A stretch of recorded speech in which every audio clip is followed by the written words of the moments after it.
주어진 기회를 최고로 만드는 가이드라인이라는 제목으로 하나님 말씀 증거하도록 하겠습니다. 마귀가 시험하는 세상을 살아가고 있습니다. 마귀는 우리 망치게 만드는 겁니다. 그래서 멍청하게 살게 만든다는 거예요.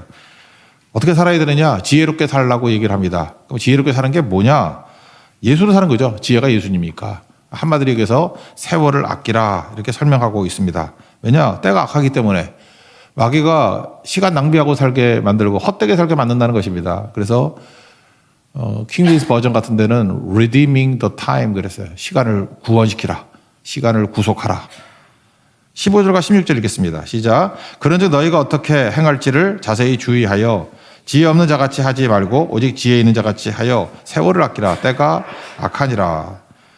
그러니까 우리가 자주 보는 NLT 같은 데 보니까 기회를 활용하라. 또는 뭐 기회를 최고의 시간으로 만들라.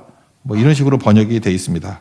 그러니까 오늘 정리하면 우리에게 주어진 시간, 베트남 선교나 우리 서울에서 활동할 때 최고로 만드는 거, 기회를 최고로 만드는 가이드라인이 뭐냐? 오늘 네 가지로 설명하겠습니다. 첫 번째는 하나님의 뜻과 자신을 묶어야 된다는 것입니다. 먼저 하나님의 뜻이 무엇인지, 선교팀도 하루를 시작할 때마다 오늘 하나님의 뜻이 무엇인지, 하나님의 뜻과 자기 자신을 이렇게 묶는 거, 이게 1차입니다. 주의 뜻이 무엇인가 이해하라 그랬잖아. 17절 보니까 그러므로 어리석은 자가 되지 말고 오직 주의 뜻이 무엇인지 이해하라. 그러니까 나의 뜻 이거 버려야 돼요. 마귀의 뜻, 유혹 이거 버려야 된다. 그거 묶이면 안 되는 거죠. 아쉬워도 놔버려야 돼요. 그리고 명확하게 하나님의 뜻이 무엇인지를 확인하고 힘들어도 하나님의 뜻이라 그러면 붙들고 나 자신과 묶는 일들이 벌어져야 된다는 것입니다. 사도 바울에게는 믿음의 아들이 둘이 있었죠. 디모데와 디도. 아무리 성경을 읽어봐도 편애했던 것 같아. 디모데를 더 사랑했던 것 같고 디도는 좀 아닌 것 같고. 근데 디모데는 좀 띨띨해. 애가 우유부단하고 결정장애고 뭐 일 맡기면 잘 못해. 원래 약하면 더 사랑하는 것 같아. 그죠? 디모데가 좀 멍청하다고. 잘 못해요, 일을. 그래서 디모데한테 첫 번째 맡기는데 일이 되는 게 없어. 그러면 꼭 디도를 보내요. 그럼 일을 잘 처리해요. 골치 아픈 교회 중에 하나가 고린도 교회였죠. 고린도 교회 디모데를 먼저 보냈는가 봐요. 근데 일 처리가 제대로 안 돼. 그래서 디모데 말고 고린도후서 7장에 보니까 6절에 디도를 보냈어요. 그랬더니 낙심한 자들을 위로하시는 하나님이 디도가 오므로 우리를 위로하셨으니. 그러니까 디도가 갔더니 위로가 됐다. 뭐예요? 힘이 됐다. 해결했다. 그런 뜻이겠죠. 그러니까 디도는 능력이 탁월해요. 사랑은 좀 덜 받았지만 일을 잘 처리한다고. 그러니까 우리도 일 잘 처리해야 되지 않겠습니까? 또 하나 골치 아픈 데가 어디였냐면은 고린도 교회도 골치 아팠지만 그레데라는 거, 크레타 섬. 거기 문명도 있고 그렇잖아요. 크레타 섬에서 나와서 해적질 하던 놈들이 블레셋이에요. 그 블레셋의 고향이 크레타거든. 크레타 섬. 크레타 사람들은 어떤 사람이냐면 거짓말장이며 악한 짐승이며 배만 위하는 게으른 백이다. 디도서 1장 12절에 나오거든. 그러니까 여기는 누굴 보내도 되질 않는 거예요. 크레타 섬은. 야, 여기 누굴 보내나. 그럼 자기가 가지. 바울은 또 가기 싫었는가 봐. 크레타 섬을 내가 어떻게 가냐. 또 누굴 보내요. 디모데 가면 맞아 죽을 것 같고 또 디도를 보낸다고. 그래서 디도서 1장 5절 보니까 내가 너를 그레데에 남겨둔 이유는 남은 일을 정리하고. 그러니까 디도는 뭐 이렇게 일이 안 되면 정리하는 일, 수습하는 일, 해결하는 일 이런 거 되게 잘했다는 것입니다. 이쯤이면 되겠죠. 디도 되게 좋다고. 저는 디도를 좋아해요. 디도. 근데 디도가 이렇게 일을 잘했던 이유가 뭐냐? 한 단어, 순비바조라는 단어거든요. 고린도서 8장 17절 보니까 그가 권함을 받고 디도입니다. 더욱 간절함으로 자원하여 너에게 나아갔고 자원했다라는 단어가 순비바조. 근데 이건 무슨 뜻이냐면 하나님의 뜻하고 묶였다 그런 거예요. 내가 원해서 간 게 아니라 하나님의 뜻이라 그래서 내가 자발적으로 하나님의 뜻과 묶였다. 그래서 자원이란 말을 쓴 거예요. 문맥상. 이게 또 어디 나오냐면 사도 바울이 드로아에서 어디 갈지 헤맸죠. 그런데 마게도니아는 환상을 보고 유럽 쪽으로 가라 그러는가 보다. 그래서 빌립보로 가지 않습니까? 그때에 사도행전 16장 10절을 보니까 바울이 그 환상을 보았을 때 마게도냐 환상이에요. 우리가 곧 마게도냐로 떠나기를 힘쓰니 이는 하나님이 저 사람들에게 복음을 전하라고 우리 일을 부르신 줄로 인정함이러라. 이게 순비바조예요. 자원했다 순비바조, 인정했다 순비바조. 그러니까 이건 문맥에 따라서 이렇게 다르게 번역했지만 똑같은 뜻인데 뭐냐 하면은 순비바저는 하나님의 뜻과 나를 묶었다라는 뜻이에요. 그러니까 디도가 탁월했던 이유가 무엇입니까? 하나님의 뜻과 자기를 묶었어요. 그래서 우유부단하지 않아요. 결정자가 있지 않아요. 하나님의 뜻 그러면 그냥 묶어버리고 가는 거예요. 바울도 마찬가지예요. 오락가락했잖아요. 들어와서. 근데 하나님의 뜻이라고 인정, 순비바죠. 하나님의 뜻과 묶어버려요. 가잖아요. 나중에 20장 넘어가면은 뭐 하나님의 뜻과 묶이잖아요. 또 그래서 내장 가면은 뭐 잡힌다, 결박이 있다, 죽는다. 그냥 가버리잖아요. 뜻과 함께. 복음 증거의 뜻이 있으니까. 그러니까 우리가 자꾸 결정장애에 빠져 있고 우유부단한 이유가 뭐냐면 자꾸 사람 눈치 보고 어떻게 하면 뭐 내가 인정받느냐. 이러니까 문제지. 하나님의 뜻이 무엇인지를 알면은 그냥 묻고 죽으면 죽으리다 그러고 가는 거예요. 주의 뜻이 무엇인지 그걸 물어야죠. 그래서 항상 기도해야겠죠. 말씀 들어야 되고. 그죠? 선교팀도 그렇고 우리 서울에 있는 중보기도 팀도 그렇고 하나님의 뜻이 무엇인가 그걸 알고 묶는 일들 그러면 승리한다는 것입니다. 그 두 번째는 상태인데 모든 순간 성령 충만한 상태를 유지하라는 것입니다. 영적 상태가 성령 충만해야 된다는 거예요. 18절 보니까 술 취하지 말라 이는 방탕한 것이니 오직 성령으로 충만함을 받으라. 주의 뜻과 나를 묻고 두 번째 내 영적 상태가 좋아야 되잖아요. 그래서 성령 충만한 상태를 유지하라. 성령 충만해야 판단력이 있다고요. 그러지 않으면 판단을 못해. 우리 멍청하잖아요. 맨날 잘못된 판단을 한다니까요. 할지 말지. 성령 충만하면 할지와 말지를 알아. 멀리 할지 가까이 할지 그걸 알아요. 멀리 할지 가까이 할지. 잡을지 놓을지. 이거를 성령 충만할 때는 판단력이 생긴다는 것입니다. 그래서 아는 거죠. 우리 인생이 영이 강해야 됩니다. 그래서 항상 맨날 뭐 육이 약하다 그러는데 육은 좀 약해도 돼요. 근데 육이 너무 세서 문제야. 새벽에 못 깨는 사람들의 특징이 뭔지 알아요? 육이 강한 사람이야. 새벽 침대 뭐 그런 노래 만들어가지고 맨날 침대가 좋아 뭐 여기서 길이 살리 뭐 그런 노래 없어요. 그냥 그렇게 맞는다 그러면. 근데 육이 막 널브러져 있을 때에도 영이 내 뒷목도리를 잡고 끌고 나올 수 있다고. 그게 정신력이에요. 그게 영적인 능력이라고. 그래서 여러분 인생에 그런 경험을 하셔야 돼요. 몸이 원하는 대로 가지 않고 영이 원하는 대로 영이 나를 끌고 가버리는 거예요. 그게 정신력이 강한 사람이니까 영이 강한 사람이라니까요. 그런 사람 저는 누구 바라볼 때 그걸 봐. 요놈이 지금 완전히 육체적으로 넉다운 되는데 이게 움직이네. 영이 움직이래요. 영이 끌고 가는 거예요. 근데 어떤 사람 보면 영은 거의 깡통이야. 깡통. 영은 제로고 영이 있는지 없는지 영이 영이야. 제로. 영이 영이야. 그런 인생도 다 있다니까요. 그래서 육대로 살아가. 그걸 뭐라 그래. 말도 안 하지만 짐승이야 짐승. 그죠. 미끼 던지면 다 넘어가고 뭐 편하게 해주면 희희낙낙하고 그렇게 살면 안 되는 거죠. 여러분 부모님들 마찬가지예요. 자녀들 키울 때 영을 강하게 키워야 돼요. 제가 어제도 이렇게 상담을 하다 보니까 뭐 그래요. 야, 너 고3이고 공부하는데도 야, 차라리 너 나와라. 기도해야 된다. 그랬더니 그 친구 말고 자기 친구가 그랬다 그러대. 엄마가 권사님이고 그런데 차라리 기도 간다 그러니까 우리 교회 말고 딴 교회 얘기를 하더라고. 기도는 내가 할게 너는 공부만 해라 그런데. 그러니까 망하지. 여러분 그 돈도 많고 뭐 명문대 나오고 이런데 멘탈이 무너져가지고 거의 반푸지 같은 인생 사는 사람 많이 못 봤습니까? 머리가 나가요. 나가서 아무 일도 못해. 집 밖에도 못 나와. 집안에 처박혀가지고 3년 지냈다는 사람들을 봤어. 명문대 나왔어요. 돈도 되게 많아. 부모가 많지만 그죠? 집 밖에도 못 나와. 왜 그런 일이 벌어져요? 영이 다 무너져 버렸어. 사람하고 눈빛도 못 마주쳐. 고난이 오는 거 못 이겨.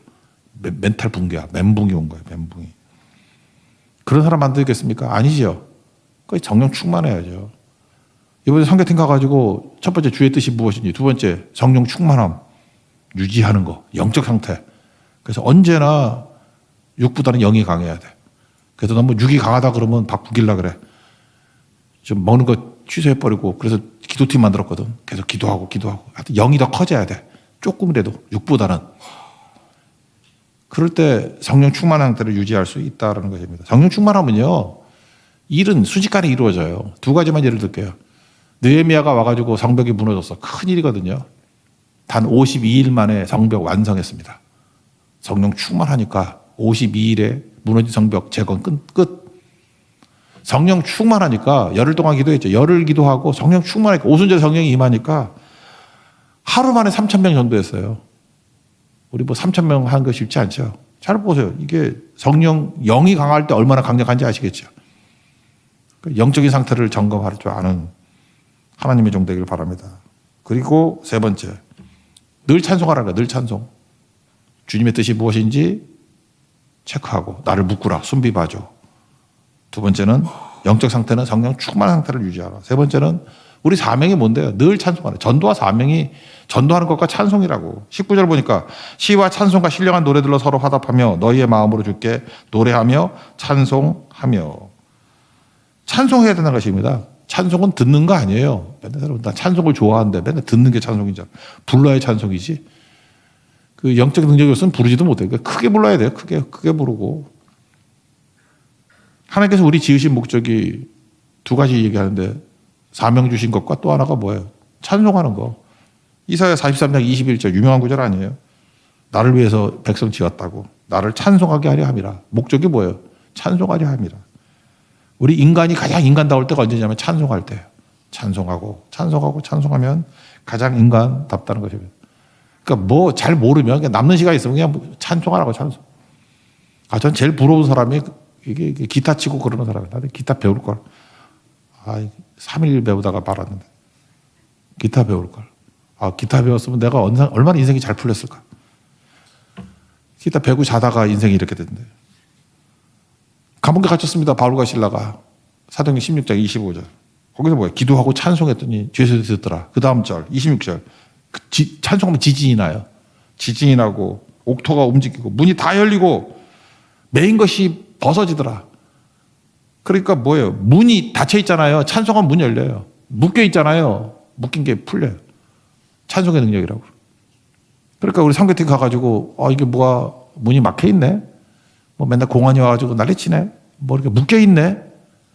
그럴 때는 고민하고 그러지 말고요. 찬송하라고.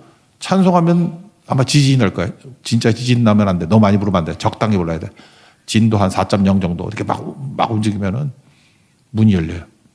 문이 열리고 또 하나 메인 것이 벗겨진다는 거. 그러니까 우리 할 일이 뭐예요? 세 가지 하는 거예요. 첫 번째, 주의 뜻이 무엇인지 알고 나를 묶어버리고 내 영적 상태가 성령 충만한 상태를 유지하고. 세 번째, 뭐가 잘 안 되면 찬송하는 거예요. 그냥 찬송. 찬송은 이게 디폴트예요. 그냥 매번 찬송하고 있으면은 지진이 일어나고 그 다음에 문이 열리고 묶인 게 풀린다.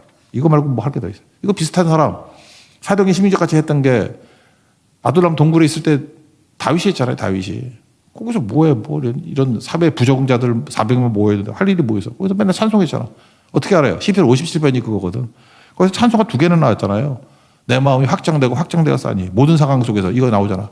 내 마음이 확정되었사니. 내 마음이 뭐 노래하고 찬송하리이다. 그 다음에 또 하나가 뭐예요? 그 부르의 명작. 내가 만민 중에. 그죠? 내가 만민 중에 주께 감사하며 문나라 중에서 주를 찬송하리이다. 주의 인자는 커서 하늘에 비치고 주의 지르는 궁창에 일어나이다. 하나님의 주는 하늘 위에 높이 들리시며 주의 영광이 온 세계 위에 높아지기를 원하나이다. 이거 어디서요? 동굴에서. 그 사회 부적응자 모여서 답답할 때. 그러니까 이 사람들이 맛이 간 사람들이 왔는데 맛이 돌아오잖아. 거기서 기라성 같은 장군 다 나와요. 맛이 돌아와. 맛이. 그리고 이 사람들 원망하고 뭐 불평 뭐 그런 많은 사람들이었잖아요. 거기서 장군들 나오고. 그러니까 우리가 세월을 아낄 수 있는 방법이 뭐예요? 찬송하면은요 맛이 돌아와요. 그래서 우리가 답답할 때 있죠. 이 가정이 이 꼴이 뭐야? 뭐 사람들 보니까 이거 한심하고 찬송하면 맛이 돌아와요. 그러니까 누가 앉혀놓고 계속 찬송 불러. 그러면 얼굴이 환해지고 맛이 돌아오고 회복이 되고. 그러니까 우리가 할 일은 뭐예요? 찬송하라고 부른 거예요. 찬송하라고. 찬송하십시오. 승리합니다. 네 번째, 감사해요. 순서예요.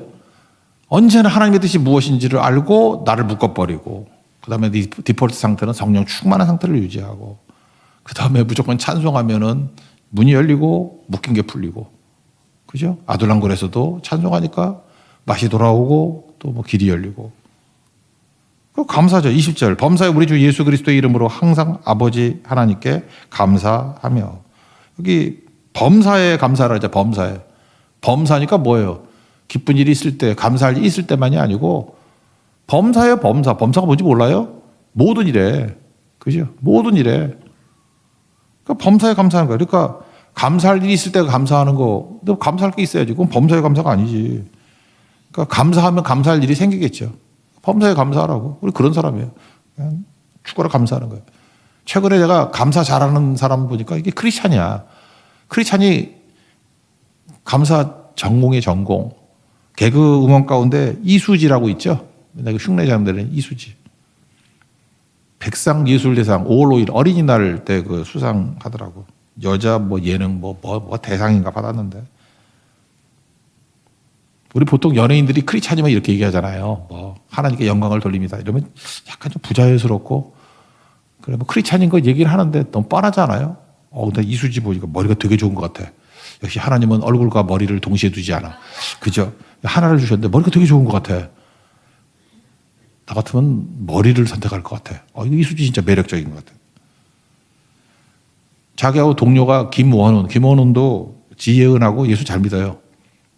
김원훈 씨가 아까 자기 밑에 앉아 있을 때 자기 꿈을 꿔줬대. 대신 똥을 뒤집어 쓰는 꿈. 어제부터 약간 똥이 많이 나오는데 똥을 뒤집어 쓰는 꿈을 꿨대요. 그래서 잘 될 것 같다고 그 얘기를 소개하면서, 그러니까 김원훈한테 이렇게 가잖아요. 자기는 촉이 좋다고 김원훈이 그랬대. 그 다음에 이수지가 뭐라냐. 그런데 저는 크리스찬이에요. 그런 거 안 믿어요. 하나님 감사합니다. 와, 내가 이제까지 크리스찬 그 연예인 가운데 이렇게 자기가 크리스찬임을 드러내고 하나님께 영광과 감사를 드릴 때 이렇게 멋지게 반전을 일으키면서 하는 건 처음 봤어. 갑자기 이수지 너무 좋아지기 시작했어. 이수지. 나 수지도 좋아하는데 이수지도 좋아하네. 그러니까 다 좋아해. 그죠? 바로 이거죠.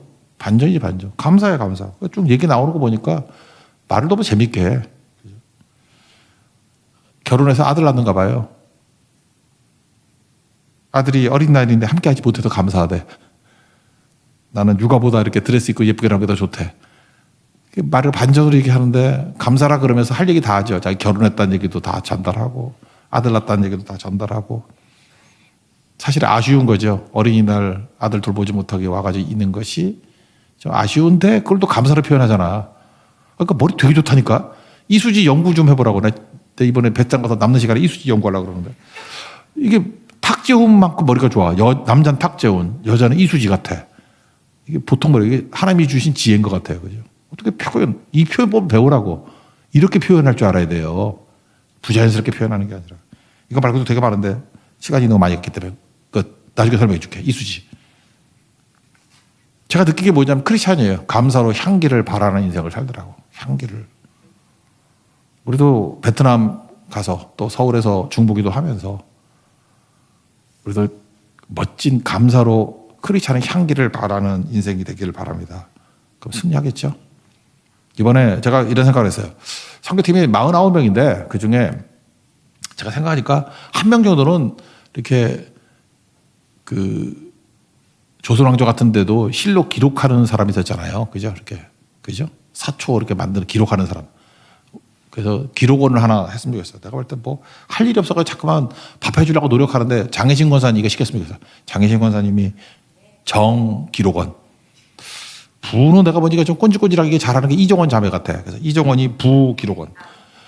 그래서 이 팀들이 있잖아요. 그러면 하루에 그 49명을 다 취합을 해서 정말 그 팀마다 대화 나눌 거거든. 오늘 주의 뜻이 무엇인지를 쓰고 자기 인생을 묶어버리고 그리고 나의 디폴트, 오늘의 성령 충만한 영적 상태, 6보다 0이 강했던 게 뭔지를 기록하고 뭘 찬송했는지, 찬송했을 때 뭐가 열리고 뭐가 풀렸는지, 그리고 마지막 무엇이 감사한지. 우리 감사는 5개씩 쓰잖아. 매일 5개씩. 아마 이것도 큰 사역일 거야. 그죠? 2명 안 되면 또 2 더 붙여야겠어. 할 일 없는 사람 또 붙여가지고 이것도 4명, 5명에서 사역을 만들어야겠어. 그래서 매주 교회에 올려줄게요. 우리가 뭐 하고 있는지. 그리고 서울에 남아있는 분들도 잠깐 아멘하는 권사님 또 하세요. 그러면 다 모아가지고 서울 중보기도팀도 이렇게 하나님의 뜻이 무엇인지 알고 내 인생을 묻고 성령 충만한 디폴트 상태를 가지고 있고 찬송하고 있고 그래서 문 열고 풀리고 이렇게 감사하고 있다. 서로 이걸 주고받는 거예요. 그럼 폭발하겠죠. 한국과 베트남이 폭발적인 은혜의 자리가 될 것으로 확신합니다. 그런 승리를 맛보는 믿음의 종되기를 축원합니다.